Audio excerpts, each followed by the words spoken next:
You want to get Right. paid, usually, you want the music to be taken down. We identify the people, we contact the people, we tell the people we're going to sue the pants off of you, and we mean it. And then they don't have a big following. I don't care. Yeah. I can see talent. And if Right. someone is hustling and doing their thing, I'll be like, dude, like, I want to sign you. I want to help you. I want to something. How do I protect my artist name? Because someone in the UK is using it and really becomes a pain. I think they're talking about like maybe trademarking their name. Yeah, so to stop someone from using your artist name, you do want to get the trademark. Okay, so if you're in the United States, it's through the United States Patent and Trademark Office, the USPTO, and you get the federal registration so you can go and take care of anyone who's using your name in the United States. Okay, so social media, DSPs like Spotify, like all the places. It's really pretty amazing when you get this piece of paper, the damage that you can do to get people just like deleted. I'm telling you. But if you're dealing with someone who's in a different territory, it's kind of the same process. So you have to get a trademark in each country separately. So if you are dealing with someone in the UK, you got to go to the UK, file there, and then go through the same process. Can you copyright a written song without it being recorded? Without it being recorded, so if you have it written, you could do the written version of it and submit that. I mean, the answer is yes. So anytime you commit your ideas into some kind of tangible medium, meaning an audio track, audio visual, meaning a video, meaning a piece of paper with chords on it, you can copyright whatever the version that it's currently in. So the answer is yes. Good questions. If I hire a musician to lay a track on my song, like a guitarist who records lead guitar over my existing song, will the guitarist have a legal claim on collecting compensation if my song makes money? Great question. Yeah, under copyright law in the United States, anyone who contributes creatively to the song has ownership in it. So therefore, that's where these claims come from, where like, you're like, hey, I hired the guitar player and I paid them $10,000, like, whatever it was. And the understanding was that it was my song. And then the song went viral, and now the guy's demanding royalties. And then it turns out under copyright law, the fact is if you don't get something in writing from the guitar player saying, Yeah. "Hey, I'm taking this money in exchange for assigning you any rights that I might otherwise have," he still has copyright ownership. So the work for hire that we talk about is so important. Get a work for hire if the understanding is that you're having people help to make the creative thing, but you're going to own it.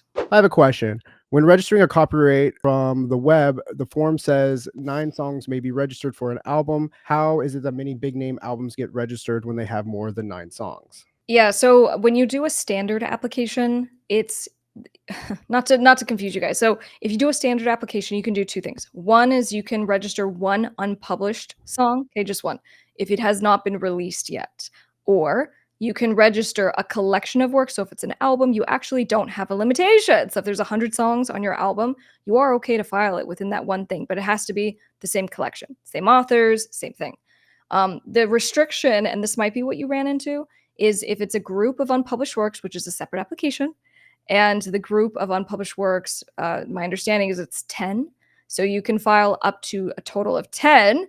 And so for a lot of people, like that just is annoying because if you haven't released the music yet, you have to do them in batches of 10. So that might be the problem you ran into. So people can retain you? Yeah, so the course really is the next best thing, and this is how I always say it. I go, my law firm is Delgado Entertainment Law, and so you can literally call my office tomorrow. You can talk to Tremaine; he's my case manager, and so if you need something very specific, like you need us to negotiate a deal, review a specific contract, we gotcha. And so we can do it on a one-off kind of basis. But if you're more like, I just need help, I need direction, I need contract templates, like all these things, instead of paying like $5,000 or $10,000, the course is like $1,000. And so you can come in and get everything at an extremely discounted rate. But if you do need help, I mean, reach out anytime. Like my goal is to just provide a bunch of resources, including obviously just the YouTube channel, so that you just literally can come here and chat with me. How can I protect an album, artist, mascot, or themed character like Eddie from Iron Maiden, the Ghoul from the Misfits, the Skeleton Dude from Megadeth, etc.? A band's Tony the Tiger. Okay, so he wants like to make a mascot? Is that what Yeah, that is? he wants to protect his mascot. His Yeah. yeah. Yeah, so we could do this in two different ways. We can file to copyright the design, right? The picture itself. And then if you use that mascot on things that you sell, we can also trademark that. And so it's like the logo, right, that you put on everything. So there's a couple ways to protect it. It just depends on how you're using it. If you just made it and you're not really using it for anything, I would say copyright. If you're using it for products that you sell, like T-shirts, or you put it on something, then you can potentially trademark it. Okay, I have written with 3 number 1 artists under a pseudonym and I no longer use. I see my songs on YouTube by people I don't know. I am an ASCAP member. How can I collect all dues from these said sources? Well, I can tell you what we do. So if we identify infringers, and we're actually in the process of doing this right now. So if we're in the, trying to collect, we have to find contact information, who's doing the infringement, who uploaded the music, how long's it been up. Like we're doing fact finding. And then we'll move forward depending on, who we find, who the music's distributed through, because it's like, what do you want to happen, right? You want to get Right. paid usually, you want the music to be taken down, or you want your name to be added. So what happens is we identify the people, we contact the people, we tell the people we're going to sue the pants off of you, and we mean it. And then we usually come up with an agreement, a settlement agreement, which says what's going to happen, what monies are going to be paid, what credit's going to be given. So that's how we handle it. Do DSPs have policies that they may withhold royalties from the distributors on future earnings if fake plays or fraud activity is found? If so, how would you recommend they handle such things? Yeah, my understanding is that, in our conversation of the forfeiture of your royalties, where distributors are coming and just taking your money, the DSPs and specifically Spotify, my understanding is that they also reserve the right, if they think that there's fakery happening and that someone has botted a bunch of streams, that they will just withhold the payments. So they reserve the right to not pay the distributor. And then obviously we have all the issues with the distributor who's like, we think there's some fuckery going on. And so we're taking your royalties. So the answer is yes. The DSPs themselves may withhold the amounts, but then with the future earnings, no, it's usually decision making based on, the alleged streaming fraud at the time. So, they're not going to like get a security interest in your future earnings. And if that happens, give me a call, okay? Become your own record label, which is literally if you're like, hey, I want to start a record label. Cool, I got you. Understand the entire music business. I want to set up my LLC. I want to do the marketing. It's a lot. So for example, sync licensing, for example, music marketing, it's significantly cheaper than anything you would ever get from a law firm as far as all the stuff that comes with it. And you want to make 6 figures from your music career and you want to do this for real, like I'm going to give you what you need.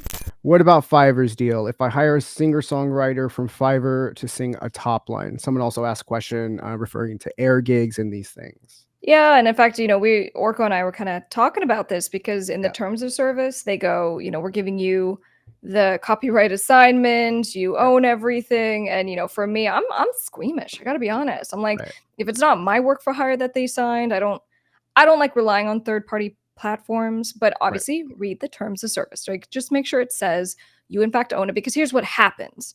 If the service provider who made the thing for you comes back and sues you later, you're going to go sue Fiverr. And the good news is that they have some pockets. They can pay for some things. You know Right. what I'm saying? So like save screenshots, save the terms of service. That's what I would do. That and just remember too that I know some of these companies. I'm not speaking for Fiverr or Air Gigs, but I know some of these companies as I'm looking into them. Um, they have, if you look in their terms of service, they have a thing about the work for hire, and you can reach out to the company. Like I don't know if you could reach out through Air Gigs, but then they will contact the people and get the work for hire, or just ask the musician that to sign it, whoever you're working with. If these people are working, this is their whole business. They're on air gigs, they're on Fiverr, this is what they're doing for to make income. So they're no strangers to work for hires. They've done a million of these. They're probably not used to doing them all the time because everyone just goes, "Oh, it's fine," but you can always get it. How do you balance between work, legal stuff, and artist creative time? It's an ongoing battle. But I Yes. just do stuff like, I am running my law firm. It's the first of the month and we're prepping for the show and all that stuff. And then like, I took time today and I was working on my songs. I was playing my piano and I was singing and I was vocalizing and I just do. And I had to figure this out in law school. This was the first time I was like, dude, like I spend my whole day in a library and I have these goals and I'm going to go for it, but like I just refuse to let go of my love for music and So I just make the time. So we've also been getting a lot of questions on the sampling, interpolations, cover songs, and remixes video where you describe the differences between them. That's been a very popular video. Um, but a common question I'm seeing is, what if I don't make money off the music I used sampled? Yeah, if lots of myths, "Oh, what if I, credit? What if I don't make money?" So the state of the What if law, I and I claim always nothing intended on my video? No yeah, and I copyright. always I always compare it to, like, speeding laws, you know what I'm saying? And you're like, "I didn't mean to speed, Mr. Officer." Like, they don't care, and the law doesn't care. You did it or you didn't do. So it's kind of the same thing with copyright. It doesn't matter if you didn't make money or if you didn't mean to or whatever. Like, if you did the thing, then someone can come after you. That's just how it works. Have you heard of a small artist creating their own label and signing a 5-year deal with that label? So if a major interest comes along, you have a 5-year deal that the major label would pay off. So a lot of our clients have done this and it can be lucrative, right? So you go, look, baby artist, whatever's blowing up, you don't really know what to do. And so you like quickly form a label. This has happened. You quickly form a label and you're like trying to help this person, all that, but you don't really know what to do to help them. And then maybe Universal's like, hey, comes knocking. I'll pay you to buy out the person from your contract. And so they can sign with us. And then, in the good nature of like, this label can help them. You agree to it, you negotiate terms. And so we do that pretty often. So yeah, that works.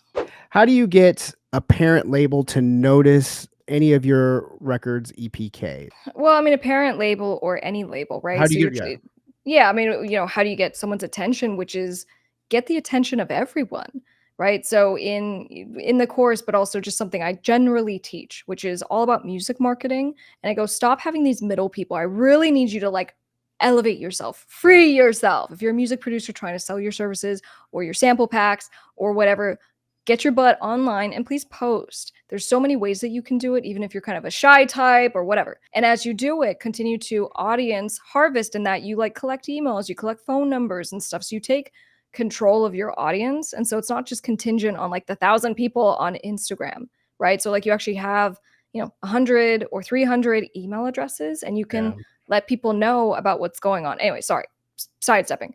So going back to the whole, well, how do you have someone find out about you? Is that you naturally have to grow. There has to be like a little something going on with you. And even if there isn't, because I've done this where I stumble across some singer's Instagram and they don't have a big following, I don't care. Yeah, I can see talent. And if right. someone is hustling and doing their thing, I'll be like, dude, like, I want to sign you or I want to help you. Or I want to something.